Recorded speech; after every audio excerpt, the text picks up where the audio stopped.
Pasca kenaikan harga BBM non-subsidi, unjuk rasa terjadi di sejumlah wilayah. Di kota Kendari, Sulawesi Tenggara, unjuk rasa mahasiswa nyaris ricuh. Adu mulut dan saling dorong sempat terjadi antar mahasiswa dengan polisi hingga akhirnya bisa terkendali. Mahasiswa menuntut pemerintah mengkaji ulang kenaikan harga BBM Pertamax. Termasuk kenaikan BBM, lemahnya nilai tukar rupiah, kemudian berbagai isu-isu lain, kemudian bersentuhan langsung dengan masyarakat. Karena sampai dengan hari ini kita belum mendapatkan sama sekali pencerahan langsung dari pemerintah terkait dengan kebijakan-kebijakan yang ngawur ini. Dan kami di sini sebagai mahasiswa akan terus menyuarakan, akan terus turun ke jalan sampai dengan mendapatkan pernyataan sikap langsung daripada pemerintah untuk mengevaluasi kembali kebijakan yang sudah diterbitkan ini.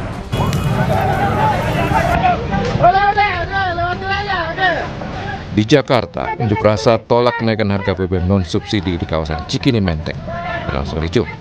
Massa terlibat saling dorong dengan polisi saat unjuk rasa di Jalan Cikini pada Rabu malam. Unjuk rasa juga diwarnai pembakaran ban bekas di ruas jalan. Di SPBU, sejumlah warga mengaku beralih ke Pertalite imbas kenaikan harga Pertamax hampir Rp4.000. Banyaknya pemotor yang akan mengisi BBM Pertalite membuat pihak SPBU akhirnya membuka 3 jalur antrean agar tidak mengganggu lalu lintas di depan SPBU. Ya, ini bensin tiba-tiba nggak tahu ini tiba-tiba naik.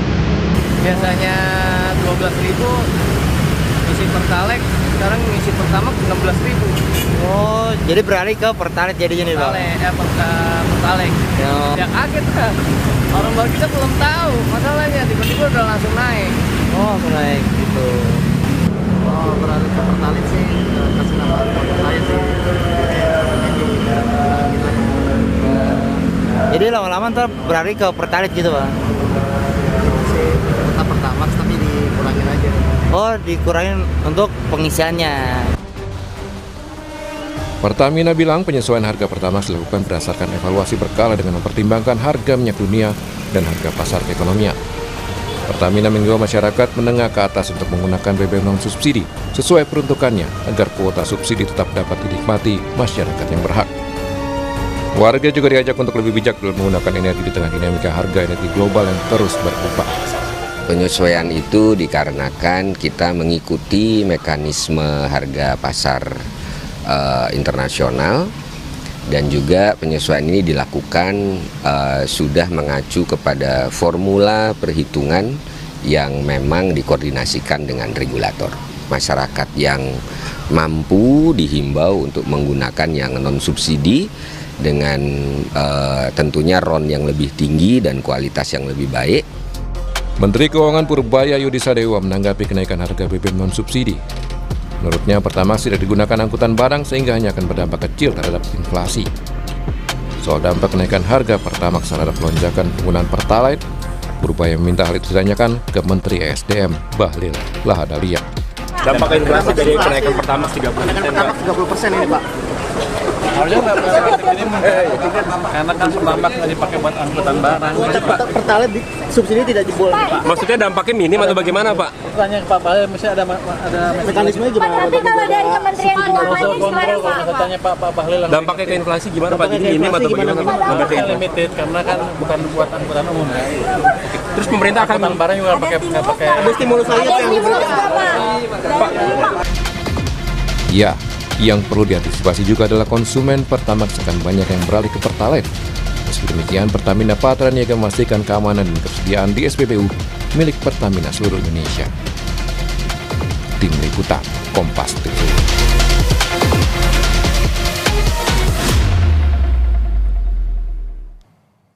Saudara, harga BBM non-subsidi Pertamax dan Pertamax Green naik. Rupiah sempat tembus 18.000 per dolar Amerika Serikat. Lalu apa langkah politik yang perlu dilakukan oleh pemerintah? Karena sejumlah ekonom khawatir daya beli kelas menengah akan menurun. Kami akan ulas bersama dengan Wakil Ketua Komisi 12 DPR RI dari fraksi Nasdem. Sudah hadir melalui sambungan daring Bapak Sugeng Suparwoto. Kemudian ada analis komunikasi politik dari Universitas Padjadjaran, Kunto Adiwibowo, dan juga Ketua BEM UGM periode 2025 Tio Ardianto. Selamat pagi Pak Sugeng, selamat pagi Mas Kunto, dan juga selamat pagi Mas Tio. Selamat pagi, Pagi, Mbak. pagi, pagi. Iya, ini kalau kita lihat ya, ini merupakan kabar yang kurang mengenakan begitu ya, utamanya bagi kelas menengah yang semakin terengah-engah dan bisa jadi jengah begitu ya. Karena Pertamax naik, dolar makin menguat, rupiah melemah, kemudian juga belum lagi BI rate yang kita tahu naik jadi 5,5, berpotensi pejuang KPR semakin terhimpit. Saya ingin tahu dulu dari kaum atau kelompok kritisi, salah satunya adalah Mas Tio yang cukup vokal dalam hal ini. Mas Tio, menurut Anda sudah tepatkah langkah yang dilakukan oleh pemerintah saat ini? Akhirnya kita tahu bahwa pemerintah mulai menyerah. Realitas jelas lebih berbicara ketimbang kata-kata. Tidak bisa lagi Pak Purbaya terus mengucapkan sesuatu yang palsu, seolah bahwa kita baik-baik saja, sementara hari ini pemerintah sendiri menaikkan harga Pertamax. Kenaikan harga Pertamax itu tanda bahwa APBN kita sudah tidak lagi menanggung beban fiskal untuk membayar biaya subsidi, harga minyak yang semakin hari semakin tinggi beserta kurs dolar semakin naik. Kita sebenarnya ingin sampaikan satu hal, bahwa sebaiknya pemerintah itu berterus terang kepada masyarakat bahwa memang sedang tidak lebih baik ketimbang hari-hari sebelumnya, dan itu diciptakan situasinya oleh pemerintah sendiri. Itu yang pertama. Yang kedua, akhirnya kita tahu bahwa di antara seluruh beban yang terjadi, dari seluruh potensi yang bisa dilakukan, akhirnya rakyatlah yang jadi korban. Ada banyak opsi ketika APBN kita itu tidak lagi bisa menanggung beban. Yang bisa dilakukan hari ini ada dengan menghentikan program-program yang memakan anggaran luar biasa besar. Salah satunya adalah MBG, menambah utang, menaikkan pajak, dan menaikkan harga BBM. Yang dilakukan oleh pemerintah adalah menaikkan harga BBM, yang jelas dampak pada masyarakat. Sementara efisiensi terhadap kunjungan luar negeri, efisiensi terhadap MBG, efisiensi terhadap kabinet tidak pernah dilakukan. Artinya apa? Semua rakyat boleh menderita, pejabatnya tidak boleh. Oke, itulah yang kemudian dari sisi kelompok kritis yang salah satunya adalah Mas Tio yang disuarakan dari BEM UGM periode 2025. Perlu adanya kejujuran dari pemerintah untuk bisa menjelaskan kepada rakyatnya, kepada warganya bahwa memang ekonomi sedang tidak baik-baik saja begitu ya, termasuk juga efisiensi benar-benar harus dilakukan, tapi kemudian efisiensi yang tepat sasaran begitu ya. Nah, kalau dari Pak Sugeng Suparwoto sendiri, Pak Sugeng, ini kalau kita lihat ya, dengan naiknya Pertamax non subsidi begitu ya, yang saat ini 16.800 sekian, kita tahu kelas menengah menjadi kelompok yang paling rentan terhadap kenaikan BBM non subsidi karena tidak adanya bantuan sosial. Nah, bagaimana fungsi pengawasan DPR untuk bisa dalam tanda kutip ya mengingatkan pemerintah pusat apa nanti resiko yang akan terjadi? Ya, betul sekali. Jadi bahwa dalam situasi hari ini mestinya memang efisiensilah yang ditekankan, utamanya adalah dari efisiensi dari sisi belanja. Karena harus kita akui beban fiskal kita berat sekali. Dan jangan lupa ini beban Pertamina sangat-sangat berat. Jadi dengan tidak naiknya Pertamax dan juga Pertamax Green kemarin, setiap bulan Pertamina menanggung kurang lebih 7 triliun. Sekali lagi 7 triliun, sehingga sekarang sudah muncul di bisik-bisik di trading ya bahwa Pertamina ada kemungkinan gagal bayar. Bayangkan kalau itu terjadi, maka Pertamina tidak lagi bisa membeli baik crude maupun produk, dan ini akan bahaya sekali. Maka memang risiko ini sungguh berat, bahwa ini juga betul bahwa kelas menengah itu adalah pembayar pajak terbesar, dan juga kalau kita lihat dalam komposisi pertumbuhan ekonomi, dan ini adalah konsumsi rumah tangga, bahwa hari ini misalnya sebagaimana kritik semua orang bahwa Indonesia tumbuh 5,61, tapi karena tingginya government spending, padahal proporsi government spending itu cukup kecil di pertumbuhan. Jadi betul, saya setuju dari tadi Mas Tio, ini kita harus, pertama memang harus jujur. Dari awal kami di Komisi 12 yang membidangi energi sudah mengingatkan, bahkan saya berkali-kali di Kompas, bahwa keadaan ini memang tidak baik-baik, begitulah. Kita meminta, kita semuanya secara empati, termasuk penguasa ya harus empati bahasanya, harus ikut merasakan secara kebersamaan yang tadi dengan ditunjukkan dengan sikap-sikap yang betul-betul menenangkan dalam arti yang sebenarnya kepada masyarakat. Nah, dengan keadaan ini maka kita perkirakan kelas menengah ini kalau beban hidupnya bertambah, maka inflasi diperkirakan karena kita lihat dalam kenaikan 10% BBM itu di kelas menengah akan menambah inflasi kurang lebih 0,1 sampai 0,3%. Tapi ini naik 30%, maka kita hitung akan naik inflasi kurang lebih hampir 1% ini. Ini khusus dari BBM. Maka apa yang harus dilakukan adalah harus ada selain tadi kejujuran, selain juga katakanlah penghematan, kita mengurangi belanja-belanja yang tidak perlu, bahkan ini mestinya saya menghimbau pemerintah untuk menunjukkan empati kita kepada masyarakat, katakanlah pemerintah, DPR, potong gajinya 50%. Itu harus dilakukan.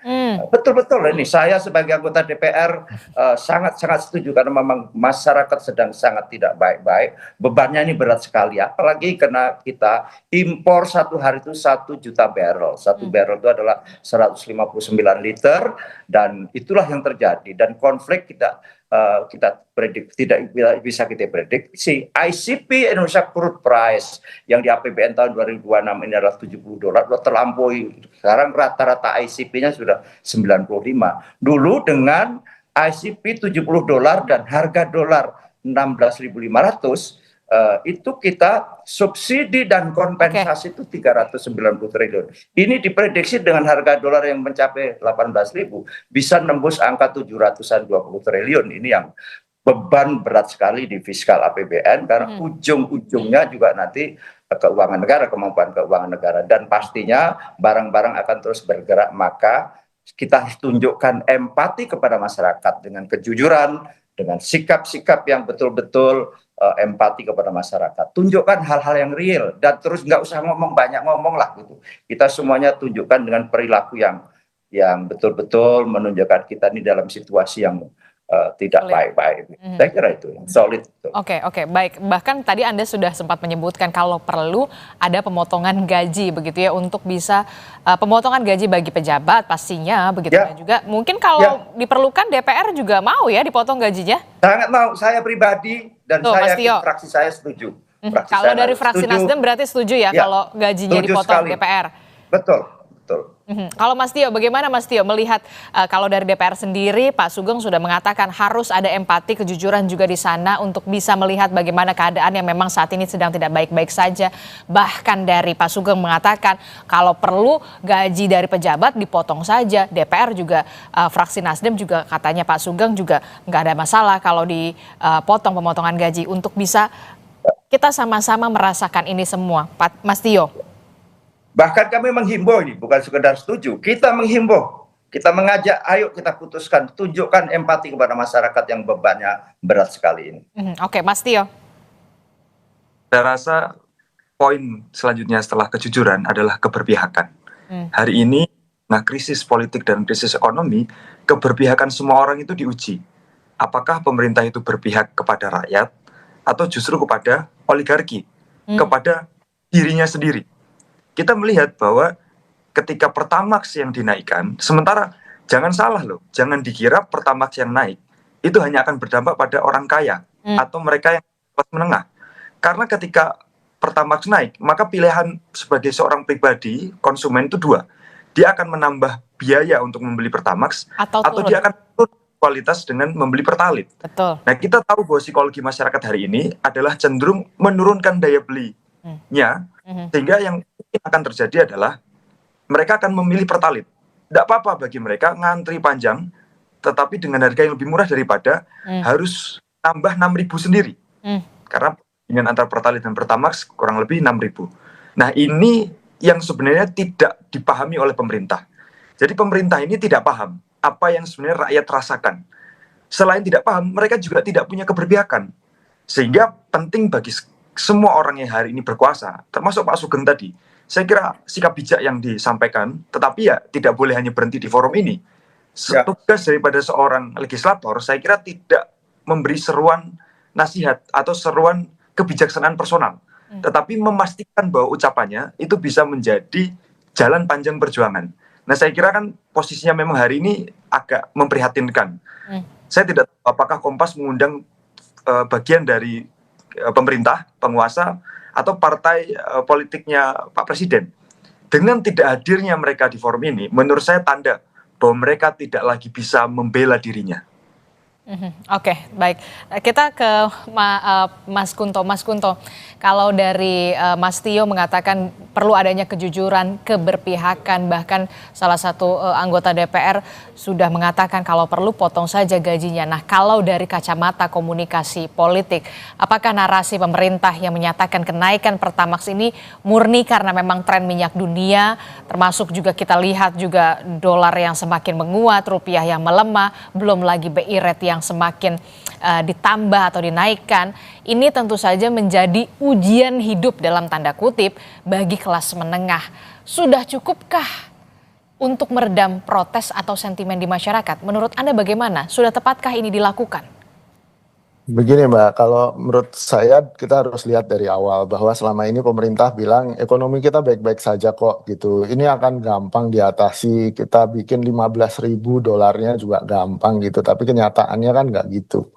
Ini yang membuat masyarakat jadi kaget ketika Pertamax tiba-tiba naik. Tadi kan wawancara dengan salah satu konsumen BBM itu di SPBU kan bilang dia kaget. Saya juga kaget. Semua orang di Indonesia pasti kaget karena selama ini sinyal dari pemerintah tampaknya positif saja, baik-baik saja, bahkan ultra optimis kan. Pak Prabowo selalu pidatonya sangat optimis gitu. Tapi kan ini yang menurut saya jadi berbahaya ketika pemerintah tidak jujur, pemerintah kemudian tidak transparan, dan kemudian tidak mempersiapkan warganya untuk bentar lagi akan ada ini loh, ada. Kita nggak baik-baik saja. Ini yang harus kita lakukan, harusnya kan begitu.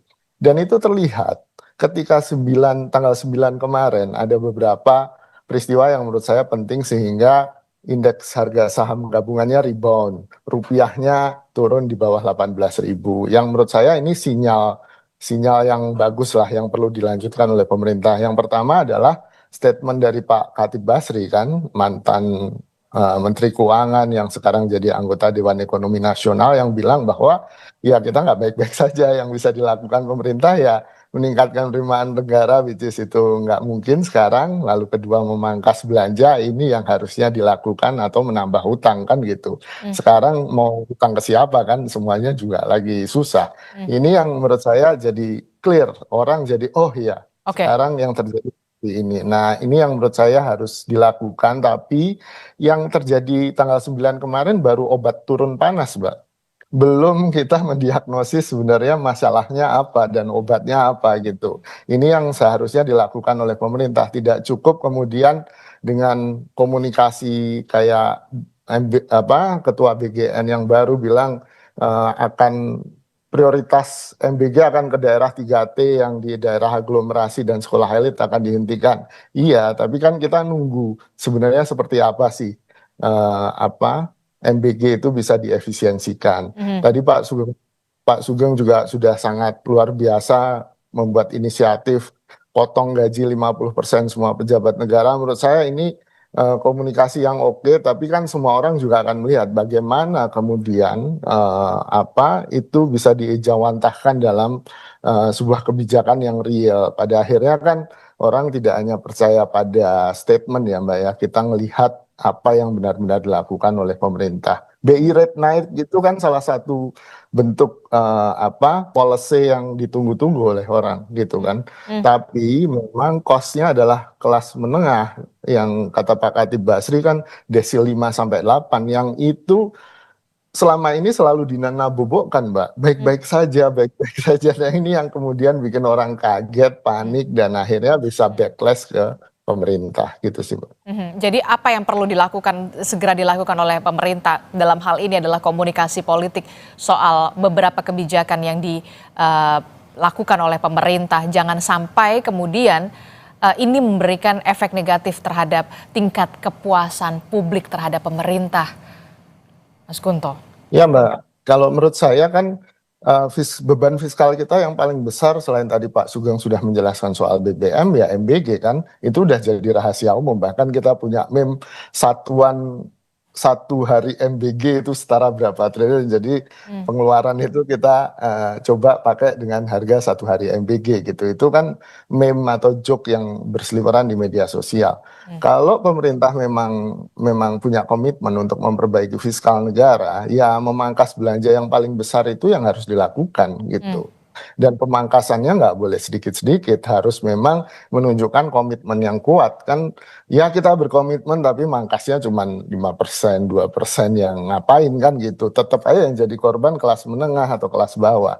Ini yang menurut saya komitmen itu harus ditunjukkan dengan itu. Yang kedua, Koperasi Merah Putih. Ini kan juga sangat besar anggarannya, pengadaannya macam-macam gitu kan, di berita, di informasi yang kita terima dari media massa, tapi kemudian banyak kritik terhadap Koperasi Merah Putih ini. Bagaimana manfaatnya? Sampai hari ini belum ada kemudian cerita kemanfaatannya. Ya kalau itu mau dipotong, potong aja kalau menurut saya. Itu dengan dua itu saja menurut saya sudah cukup menunjukkan komitmen pemerintah bahwa ini tidak hanya soal memprioritaskan janji presiden, tapi prioritasnya adalah kesejahteraan bersama gitu sih Mbak.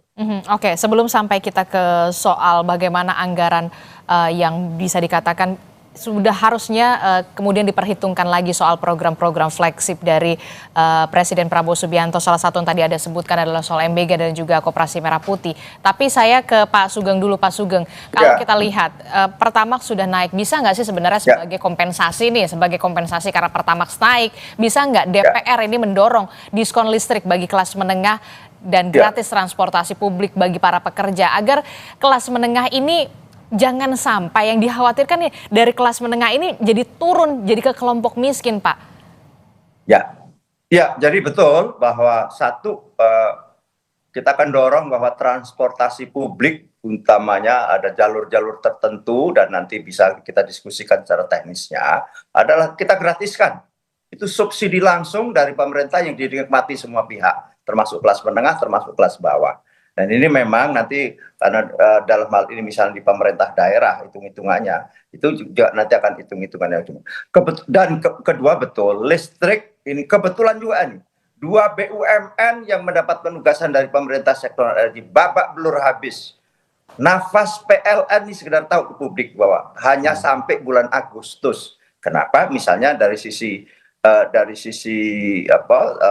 take or pay terhadap IPP istilahnya listrik itu dengan dolar juga dan komponen-komponen lain karena kita di kelistrikan PLN itu kelistrikan nasional baru renewable energy itu baru 17%, 85% adalah fossil fuel, betul di situ ada batu bara tetapi juga masih ada gas, ada juga diesel bahkan masih kurang lebih 2,4 giga diesel, ini besar sekali. Jadi problem-problem kedua BUMN kita menghadapi problem yang sangat serius. Pertamina pun kalau ini pun masih dalam posisi berat.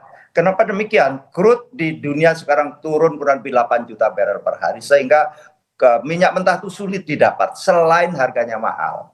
Maka kalau dengan diterpa isu misalnya sampai Pertamina gagal bayar, ini sangat bahaya sekali. Karena apa?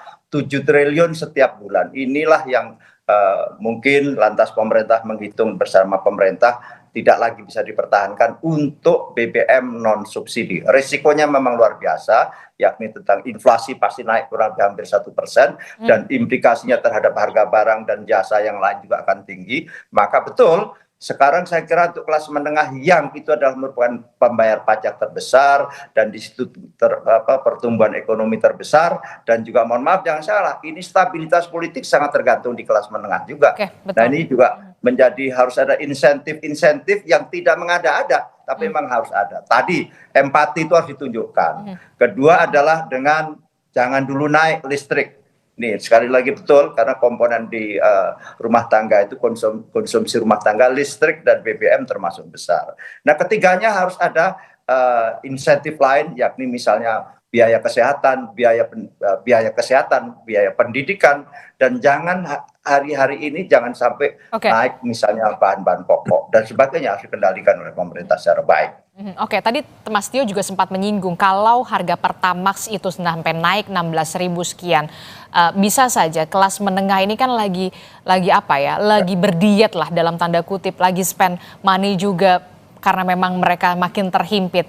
Itu artinya ada potensi besar yang tadinya memakai Pertamax kemudian beralih ke Pertalite, turun derajat lah ibaratnya. Nah, apakah Komisi 12 juga sebagai mitra dari Kementerian SDM sudah menerima skema agar Pertalite ini pasokannya tetap stabil, tidak habis imbas dari peralihan penggunaan Pertamax, Bapak? Betul, betul sekali. Jadi sudah kita mitigasi bersama Pertamina bahwa sekarang ini di APBN tahun 2026 konsumsi Pertalite itu adalah 34 juta kiloliter ya, bukan barrel. Karena beda nih barrel sama 34 juta kiloliter, dan ini yang juga menjadi beban Pertamina. Kenapa? Karena Pertalite itu bukan subsidi tapi kompensasi, jadi ditanggung dulu oleh Pertamina, maaf, lantas juga nanti dibayar oleh pemerintah di kemudian hari. Jadi ini sama-sama berat, dan ini juga sudah berat di Pertalite, dan juga persis volumenya kita sudah hitung kurang lebih akan naik. Dan ini satu meskipun dengan My Pertamina, karena Pertalite itu kan barang subsidi yang diperuntukkan oleh masyarakat tidak mampu dan katakanlah UMKM. Tetapi kemungkinan untuk shifting ke Pertalite itu keadaan memaksa demikian, saya kira sudah kita antisipasi akan naik kurang lebih volumenya sampai 30%. Oke, Mas Tio tadi menjawab pertanyaan Anda juga, mempertanyakan apakah dari pemerintah sudah kami undang, kami sudah mengundang, kami disclaimer, kami sudah mengundang dari Badan Komunikasi, Bakom, termasuk juga dari partai pendukung pemerintah, tapi sampai saat ini belum ada respon untuk bisa hadir di dalam dialog kita di pagi hari ini, supaya juga publik mengetahui soal informasi ini. Mas Tio, tadi juga sudah disinggung soal bagaimana program flagship dari pemerintah, salah satunya Koperasi Desa, kemudian juga ada MBG. Menurut Anda dari kelompok kritis, memang sudah saatnya momentum harus ada refocusing anggaran di sini, jangan sampai kemudian ada beberapa program prioritas pemerintah yang justru dalam tanda kutip ya diduga membebani sampai berefek ke yang lain. Menurut Anda seperti apa? Konsep keuangan negara ini kan saya kira bisa kita sederhanakan sebagai upaya untuk menyeimbangkan antara pengeluaran dan pemasukan. Kalau pengeluarannya sedikit, maka pemasukannya sedikit. Sebaliknya, kalau pemasukannya banyak, baru boleh pengeluaran itu jadi banyak. Yang terjadi sekarang adalah, ini negara pemasukannya sedikit, tetapi kita punya kepala pemerintah, kepala negara yang pengen pengeluarannya banyak. MB itu kan awalnya 335 triliun tahun ini, lalu diefisiensikan menjadi 268 triliun. Bagi saya itu bukan karena upaya efisiensi berdasarkan aspirasi masyarakat, tapi karena pemerintah sadar bahwa duitnya itu ternyata tidak cukup. Nah, ini jadi sangat berbeda. Ketika intensinya adalah untuk memenuhi aspirasi, maka efektivitas yang akan didapatkan. Tetapi kalau intensinya adalah karena tidak ada pilihan lagi, berarti kebocoran itu sudah terjadi. Dan bayangkan, Kepala BGN beserta 2 wakilnya yang ketangkap korupsi oleh Kejaksaan Agung, itu tanda bahwa kita punya kebocoran di mana-mana. Bahkan program prioritasnya Pak Presiden saja itu bocor luar biasa.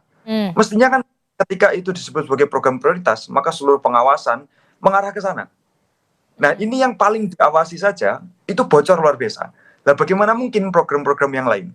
Kalau kita bicara APBN kita 3.800 T. Sementara untuk APBN MBG 300 T. Ini 300 T yang mesti diawasi tanpa bocor saja bocor. Bukan mustahil bahwa 3.500 T yang lain itu lebih bocor daripada yang terjadi di 300 T. Nah, saya ingin katakan bahwa sebaiknya pemerintah lakukan evaluasi besar-besaran terhadap mengelola keuangan. Saya rasa mulai harus dipertimbangkan apakah posisi Pak Purbaya sebagai Menteri Keuangan itu masih layak untuk dipertimbangkan. Karena jadi maksud Anda? Betul Pak Purbaya itu karena terlalu banyak menyampaikan ketenangan palsu. Ketenangan mungkin bagus bagi rakyat bawah yang tidak mengerti tentang ekonomi berjalan. Tapi realitas lebih banyak bicara ketimbang kata-kata. IHSG yang turun, dolar yang naik, itu tanda bahwa ekonomi kita gagal untuk dikelola. Nah, kegagalan ini tolong sekali diakui. Bagi saya adalah sikap kesatria kalau pemerintah itu mengakui kegagalannya. Pak Presiden tidak akan kelihatan bodoh, tidak akan kelihatan buruk, tidak akan kelihatan berkurang wibawanya ketika mengakui kegagalan. Justru bagi saya, ketika mengakui kegagalan itu adalah satu langkah menuju perbaikan. Nah, jangan pernah berharap perbaikan kalau sejak awal tidak pernah kegagalan itu diakui. Oke, nah ini yang penting menurut Anda adalah yang harus di-underline adanya evaluasi secara besar-besaran terkait dengan APBN terakhir, Mas Kunto. Bagaimana menurut Anda, benarkah ini perlu segera ada evaluasi soal APBN secara besar-besaran? Iya Mbak, kalau menurut saya perlu, karena kan problemnya tadi adalah fiskal negara yang akhirnya karena nggak prudennya fiskal kita gitu kan, ada problem resiko fiskal yang tinggi, itu membuat kepercayaan gagal bayar ya itu akan mempengaruhi banyak hal kan gitu, gagal bayar utang, gagal bayar macam-macam. Nah ini yang menurut saya harusnya segera diamputasi nih. Bagian-bagian yang bocor ini harus segera diamputasi kalau menurut saya. Dan menurut saya di sini ada peran penting DPR. Jadi saya nitip ke Pak Sugeng nih untuk melakukan fungsi pengawasannya kepada pemerintah gitu kan. Yang selama ini kita sebenarnya berharap DPR segera melakukan fungsi pengawasan terutama ke program-program prioritasnya Pak Presiden yang terbukti memang bocor tadi kan kata Mas Tio di mana-mana dan inefisiensi dan juga nggak prudent akhirnya, kelihatan nggak bijak gitu loh Mbak. Ini yang juga harus diperbaiki. Saya setuju dengan Mas Tio tadi bahwa ini ngabobok atau menenangkan. Ya. Komunikasinya memang harus, ini kenyataan harus ditegaskan oleh pemerintah bahwa yang menderita bukan kelas menengah sendirian loh, yang menderita bukan kelas bawah sendirian loh. Ayo kita sama-sama lakukan ini komitmen pemerintah, ini semacam jaring pengaman yang kita sediakan gitu. Ini sama-sama kita lalui tapi butuh waktu dan butuh kesabaran. Menurut saya itu komunikasi yang harusnya dilakukan oleh pemerintah, tidak cukup hanya menenangkan tapi juga call to action-nya apa, kita harus ngapain nih gitu, apakah kita diam-diam aja gitu kan, ataukah kita sembunyi-sembunyi numpuk dolar, numpuk emas yang kelas menengah itu, atau yang kelas bawah ya udahlah pokoknya bisa hidup aja. Nah ini kan jadi problem ya Mbak ya, menurut saya yang harus kita butuh pilot, kita butuh komandan, kita butuh jenderal yang benar-benar bisa menghadapi krisis ini. Oke, kita akan lihat bagaimana langkah yang harus segera dilakukan oleh pemerintah di situasi yang bisa dikatakan sulit saat ini. Terima kasih analis komunikasi politik Universitas Padjadjaran, Mas Kunto Adiwibowo telah bergabung bersama kami. Kemudian juga ada Wakil Ketua Komisi 12 DPR RI fraksi Nasdem, Pak Sugeng Suparwoto.